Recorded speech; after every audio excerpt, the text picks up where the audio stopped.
Let's make one of my favorite drinks, café soda, also known as Vietnamese iced coffee. You start by lining your cup with some condensed milk. This is a little more than I usually put in my cup, but it's okay, we'll just make more coffee and stay awake forever. Next, we're gonna fill a Vietnamese coffee filter with coffee. They are typically stainless steel and have a little gravity press inside. Yes, my last name is Nguyen, but no, this isn't my coffee brand. I just really love it. I usually drink the Loyalty blend, which, as you can tell, I've been going through. But right now, my current favorite is the Saigon blend. You level out the coffee by shaking it or maybe pressing down a little bit, and you add hot water.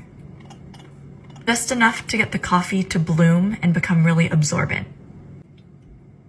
Then you can continue adding water, filling it all the way to the top.